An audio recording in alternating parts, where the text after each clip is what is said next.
శ్రీమాత్రే నమ. జయ గురు దత్తాత్రేయ నమ. ఈ వీడియోలో మనం కన్యారాశి వారికి శ్రీ పరాభవ నామ సంవత్సరంలో వివాహం కొరకు ఎదురు చూస్తున్నటువంటి యువతి యువకులకు ఏ సమయంలో వివాహం జరగడానికి అవకాశం ఉన్నది అని మనం పరిశీలించినప్పుడు, ఏదైనా ఒక రాశి వారికి వివాహం జరగాలంటే గురువు యొక్క అనుగ్రహం, అలాగే శుక్ర చంద్రగ్రహాల అనుగ్రహం తప్పనిసరిగా ఉండాలి. అంటే చంద్రుడు శుక్రుడు కూడా జలతత్వ గ్రహాలు. వివాహానికి జలతత్వ గ్రహాలే ప్రధానంగా కారణమవుతుంటాయి. మీ యొక్క జన్మజాతకంలో చంద్రుడు పాపగ్రహాలతో కలిసి ఉన్నా, శుక్రుడు పాపగ్రహాలతో కలిసి ఉన్నా, శుక్రుడు రాహుగ్రహంతో కలిసిన, శుక్రుడు రవిగ్రహంతో కలిసి కంపస్ట్ అయి ఉన్నా కంప్లీట్ గా వివాహం ఆలస్యం అవడం జరుగుతూ ఉంటుంది. గురువు సాధారణంగా ఈ రాశి వారికి సప్తమాధిపతి. అలాగే ప్రస్తుతం దశమ స్థానం సంచరిస్తూ జూన్ 1వ తారీఖు నుంచి అక్టోబర్ 31 మధ్యలో ఇది ఈ కన్యా రాశి వారికి 100% వివాహం జరిగే సమయం. అంటే గురువు లాభస్థానంలోకి వచ్చినప్పుడు ఎవరైతే మీకు దేని కొరకైతే ఎదురు చూస్తున్నారో అది జరిగే అవకాశం ఉంటుంది. అంటే ఫుల్ఫిల్మెంట్ ఆఫ్ డిజైర్స్ అనుకోండి. అలాగే సప్తమాధిపతిగా లాభసిద్ధి అవ్వడం వల్ల మీకు వివాహానికి తగిన వరుడు లేదా వధువు లభించడం జరుగుతుంది. అలాగే 11లో ఉన్నటువంటి గురువు తృతీయ సప్తమాన్ని కూడా యాక్టివేట్ చేయడం జరుగుతుంటది. కాబట్టి పెళ్లి సంప్రదింపులు, పెళ్లి చూపులు, మాటలు, వివాహం, దాని తర్వాత లాంఛనాలు, ఇవన్నీ కూడా మీకు ఈ అక్టోబర్ 31 లోపల జూన్ 1వ తేదీ నుంచి జరిగే అవకాశం ఉన్నది. దాని తర్వాత మరి అక్టోబర్ 31 తర్వాత గురువు మీకు 12వ స్థానంలో కొద్ది రోజులు సంచరిస్తూ ఉంటాడు. కాబట్టి ఆ సమయంలో కూడా మీరు ఏదైనా వివాహ సంబంధించిన తర్వాత కార్యక్రమాలు కారణమవుతూ ఉంటాడు. అంటే మొత్తం మీద మీ రాశి వారికి ఈ సమయంలో గురుబలం ఏర్పడింది. మరి ఈ సమయంలో కూడా మీకు వివాహం జరగడం లేదు అని పరిశీలించినప్పుడు జన్మజాతకం చూడవలసి ఉంటుంది.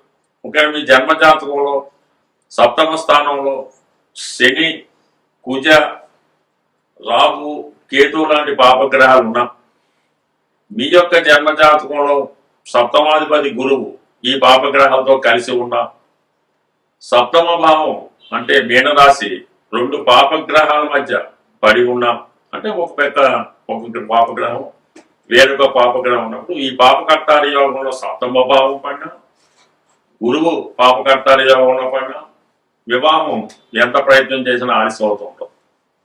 అలాగే సర్వసాధారణంగా చంద్రుడు బలహీనంగా ఉన్నా, శుక్రుడు బలహీనంగా ఉన్నా వివాహం అన్నది ఆలస్యం అవడం జరుగుతూ ఉంటుంది. మరి వాటికి పరిహారం ఏం చేయాలంటే కంప్లీట్గా ఎప్పుడు కూడా ప్రస్తుతం దశ ఏం జరుగుతుంది అని పరిశీలించాలి. ప్రస్తుతం దశ ఏముంటుంది మన కన్యా రాశి వారికి? ఉత్తర, హస్త, చిత్త నక్షత్రాలు. అంటే రవి దశలో పుట్టి ఉన్న వారికి రవి 3.5 సంవత్సరాలు, చంద్రుడు 10, 13.5, 7, 20. అంటే తర్వాత రాహు మహాదశలో వీటికి వివాహం జరుగుతూ ఉంటుంది. పెళ్లి ప్రయత్నం చేస్తున్నప్పుడు రాహు దశ జరుగుతూ ఉంటుంది చాలా ఎక్కువ మందికి. వారు రాహుగ్రహాన్ని పరిహారం చేసుకోవాలంటే అమ్మవారికి, కనకదుర్గ అమ్మవారికి చండీ హోమం లాంటివి చేయించుకోవడం, అమ్మవారికి శుక్రవారం కుంకుమార్చన చేసుకోవడం, లలితా సహస్రనామం, దుర్గా అష్టోత్తరం, దేవీ భాగవతం లాంటి గ్రంథాలు పారాయణ చేయడం వల్ల రాహుగ్రహం మీకు తొందరగా అనుకూలించడం జరుగుతూ ఉంటుంది. అదే రాహు తర్వాత కొంతమంది గురుదశ కూడా జరుగుతుంటుంది ఈ రాశిలో ఉన్న వాళ్ళకి. గురుదశ అనుకోవడం కోసం మాత్రం మీరు కంపల్సరిగా ఏదైనా ఒక దత్తాత్రేయుడు, సాయిబాబా వారు, గానగపూర్ ఏదో ఒక దత్తక్షేత్రాన్ని దర్శించి అక్కడ ఉన్నటువంటి స్వామివారిని దర్శించి, లేదా అంత దూరం మనం వెళ్ళామనుకున్నప్పుడు గురువారం 7 గురువారాలు ఏదైనా శనగలు గుగ్గిలిగా తయారు చేసి ఏదైనా దత్త క్షేత్రంలో, సాయిబాబా ఆలయంలో, లేదంటే ఏ టెంపుల్లో అయినా మీరు ఈ శనగలు పంచిపెట్టడం వల్ల కానీ, అంటే ఎవరికైనా గోశాలలో ఈ శనగలు గోవుకి పెట్టడం వల్ల కానీ మీకు గురువు యొక్క దశ జరుగుతున్న వారికి క్రియ అనుకూలిస్తుంది. ఆ కారణం వల్ల ఇది కంప్లీట్ గా దశను బట్టి పరిశీలించుకొని దశానాథుడికి పరిహారం చేసుకోవాలి. అలాగే ప్రధానంగా రాష్ట్రాధిపతి బుధుడు కూడా వివాహానికి మీకు చాలా అంటే ఎందుకంటే లగ్నం సహకరించాలి. లగ్నం సహకరిస్తేనే ఆరోగ్యం కానీ ఐశ్వర్యం కానీ లభిస్తూ ఉంటుంది. అందువల్ల ఏంటంటే ఈ రాశి వారికి బుధుడు రాష్ట్రాధిపతి కాబట్టి బుధగ్రహ అనుగ్రహం కోసం మీరు నిత్యం విష్ణు సహస్రనామ పారాయణ వినడం కానీ చదవడం కానీ, అలాగే గోవిందనామాలు లేదంటే ఏదైనా ప్రతి బుధవారం వెంకటేశ్వర స్వామి పారాయణలో తులసిమాల సమర్పించి అర్చన చేయించుకోవడం, ఇవన్నీ చేయించుకోవాల్సి ఉంటుంది. బట్ ఏదైనా కన్యా రాశి వారు ఈ వివాహ సంబంధించిన విషయంలో చాలా వరకు ఆలస్యం అవుతుంటుంది వివాహం. కారణం ఏదైతే ఉన్నవాటే, ఎందుకంటే వీళ్ళకి సప్తమోపావం సహజ వ్యయస్థానమైనటువంటి మీనరాశి అవడం వల్ల ఈ ఆలస్యానికి కారణం అవుతుంటుంది. బట్ కానీ వివాహం తర్వాత వీళ్ళ జీవితం కంప్లీట్ గా అదృష్టకరంగా మారుతూ ఉంటుంది. ఎందుకంటే సప్తమం గురువు యొక్క స్థానం కాబట్టి మీకు మంచి అడ్వైజ్ ఇస్తూ మంచి మార్గంలో నడిపించే జీవిత భాగస్వామి రావడం వల్ల ఆఫ్టర్ మ్యారేజ్ మీ యొక్క లైఫ్ బాగా సెటిల్ అవ్వడం జరుగుతుంటుంది. బట్ ఏదైనా కన్యా రాశి కన్యా లగ్నం వారికి వివాహం తర్వాతే జీవితం బాగుంటుంది. బిఫోర్ అంతా కూడా స్ట్రగుల్తో కూడుకుని ఉంటుంది. స్వస్తి. శ్రీమాత్రే నమః. జయ గురు దత్తాత్రేయ నమః. ఈ వీడియోలో మనం ధనుసు రాశి వారికి శ్రీ పరాభవ నామ సంవత్సరంలో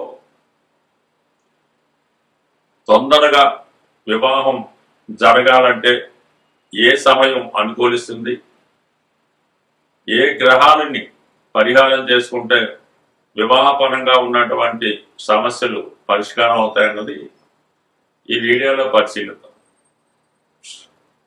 ఒక జాతకుడికి ధనుసు రాశి వారికి అనుకుంటాం తొందరగా వివాహం జరగాలంటే సాధారణంగా గోచార రీత్యా గురువు యొక్క స్థితి అనుకూలంగా ఉండాలి. ప్రస్తుతం గురువు ఈ రాశి వారికి సప్తమ స్థానంలో సంచరిస్తున్నాడు. అంటే మనకి ధనుసు రాశి ధనుసు లగ్నం వారికి మే 31 లోపు వివాహానికి చాలా అనుకూలంగా ఉంటుంది. అది దాటితే మళ్ళా అక్టోబర్ 31 నుంచి జనవరి 24 మధ్యన ఆ సమయం కూడా జాతకుడికి అనుకూలించే అవకాశం ఉంటుంది. ప్రధానంగా మరి ప్రస్తుతం జరుగుతున్నటువంటి దశ కూడా గమనించవలసి ఉంటుంది. దశానాథుడు బలంగా లేకపోయినా పాపగ్రహాలతో కలిసిన వివాహం అన్నది జరగడం కష్టం అవుతుంది. అందుకని ప్రస్తుతం ధనుసు రాశి వారి గురుబలం ఎలా ఉంది, మరి దశ ఏ విధంగా ఉందని పరిశీలించవలసి ఉంటుంది. మరి ప్రస్తుతం ఈ ధనుసు రాశి వారికి మూల, పూర్వాషాఢ, ఉత్తరాషాఢ. మూల నక్షత్రంలో జన్మించిన వారికి కేతు మహాదశ బాల్యంలో 7వ సంవత్సరం దాకా ఉంటుంది. అంటే పాదాన్ని బట్టి మాత్రం ఉంటుంది. శుక్ర మహాదశ 20 సంవత్సరాలు. అంటే అదృష్టం బాగుండే మంచి డెవలప్మెంట్ ఉంటాయి. శుక్ర మహాదశలో వివాహం జరిగే అవకాశం ఉంటుంది ఈ ధనుసు రాశి వారికి. అంటే ఎర్లీ మ్యారేజ్ అనుకుంటాం 90 డేస్ బట్టి 26, 25 జరిగినప్పుడు ఓకే. లేదు జరగడం లేదు, ఆ టైంలో వివాహం చేయాలనుకుంటే మాత్రం శుక్రగ్రహానికి పరిహారం చేయవలసి ఉంటుంది. శుక్రగ్రహానికి పరిహారం ఏం చేస్తాం? అమ్మవారి ఆరాధన, లక్ష్మీ అమ్మవారిని తామర కలవకులని కూడా కొన్ని ప్రాంతాలు అంటారు, వాటితో అమ్మవారికి అర్చన చేయించడం, శ్రీ సూక్తం, లక్ష్మీ స్తోత్రం, కనకదాన స్తోత్రం లాంటివి పారాయణ చేయడం, ప్రతి పౌర్ణమికి అమ్మవారికి పాయసం నివేదన నైవేద్యంగా చేసి మరి లలితా సహస్రనామం పారాయణ చేయడం వల్ల ఇది కామన్గా శుక్ర మహాదశ అనుకూలించే అవకాశం ఉంది. శుక్ర మహాదశ దాటితే అంటే కొంతమందికి 25లోనూ, కొంతమందికి 26లోనూ, కొంతమందికి 23లో కూడా రవి మహాదశ వస్తుంది. ఈ రవి మహాదశ వివాహానికి అంత సపోర్ట్ చేయదు ఎవరికన్నా సరే. ఒకవేళ రవి దశలో వివాహం జరిగినా కొన్ని అనుకోని ఇబ్బందులు ఎదురవుతూ ఉంటాయి.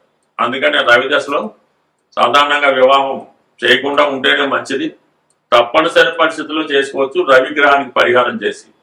అంటే ఎవరైతే రవి మహాదశ జరుగుతుంది ధనుసు రాశి ధనుసు లగ్నం వారికి, వారు రవిగ్రహ పరిహారం నిమిత్తం సూర్య భగవానికి పరిహారం అంటే ఆదివారం నియమంగా ఉండడం, రోజు సూర్య నమస్కారం చేసుకోవడం, ఆదిత్య ఉదయం పారాయణం, ఒకసారి గోశాల దర్శించి గోశాలలో ఒక 10 కిలోల గోధుమలు గోశాలలో డొనేట్ చేయవలసి ఉంటుంది. ఒకసారి పౌర్ణమి రోజు లేదా ఏకాదశి రోజు మీ యొక్క తారాబలం చూసుకొని సత్యనారాయణ స్వామి వారి వ్రతం ఆచరించవలసి ఉంటుంది. ఈ విధంగా చేసుకోవడం వల్ల కంప్లీట్గా మీకు ఈ రవి యొక్క అనుగ్రహంతో రవి దశలో వివాహం జరుగుతుంది. జరిగినా కూడా పెద్ద ఇబ్బంది లేకుండా ఉండే అవకాశం ఉంది. దాని తర్వాత వస్తే చంద్రమహాదశ మాత్రం 100% వివాహానికి అనుకూలం. అంటే ఇమీడియట్ గా చంద్రుడే వివాహం చేస్తాడు, లేదా కుజుడు కూడా చేయొచ్చు. అందువల్ల మరి రవి దశలో ఉన్న వాళ్ళు ఈ విధంగా పరిహారం చేసుకోవడం కానీ చంద్రదశ వచ్చేదాకా ఎదురు చూడటం కానీ చేసుకుంటే మంచిది. ఇవి అనుకూలించినా కూడా జన్మజాతకం కూడా పరిశీలించాలి. జన్మజాతకంలో ఉన్నటువంటి స్థితి అంటే సప్తమైనటువంటి మిథునంలో ఎటువంటి గ్రహాలు ఉన్నాయి, లగ్నాధిపతిగా ఉన్నటువంటి గురువు సప్తమైన మిథున రాశిలో ఉన్న, మిథున రాశి అధిపతి అయినటువంటి బుధుడు ధనుసు రాశిలో ఉన్న, అది మరి సాధారణంగా 2 వివాహాలు జరిగే అవకాశం ఉందని శాస్త్రం చెప్తారు. ఇప్పుడు మొదటి వివాహానికి అనుకోవడం లేదు, 2వ వివాహం గురించి ఆలోచించక్కర్లేదు, అందువల్ల దాని గురించి పెద్ద భయపడక్కర్లేదు. సప్తమ స్థానంలో శుభగ్రహాలను తొందరగా ఇలాంటి బుధుడు కానీ శుక్రుడు కానీ ఉంటే, చంద్రుడు ఉన్నా సరే వివాహం తొందరగా జరుగుతుంది. శని రాహు కేతువు ఈవెన్ గురువు ఉన్న కొన్ని సందర్భాల్లో ఆలస్య వివాహం చేస్తూ ఉంటాడు. కాబట్టి అదే సప్తమ భావంలో ఉన్నటువంటి గురువు పైన ఏదైనా ఒక పాపగ్రహ దృష్టి ఉందా, లేదంటే సప్తమ భావం 2 పాపగ్రహాల మధ్య పడి ఉందా, లేదా గురువు 2 పాపగ్రహాల మధ్య పడి ఉన్నాడా, లేదా బుధుడు 2 పాపగ్రహాల మధ్య పడి ఉన్నాడా, అనేక విధాలుగా ఇది చెప్తాడు. ప్రధానంగా శుక్రుడు శనితో కలిసి ఎంత దగ్గరగా ఉన్నా అంత లేట్ అవుతుంది. రాహుతో కలిస్తే వివాహం స్ట్రగుల్ పడతా ఉంటాం.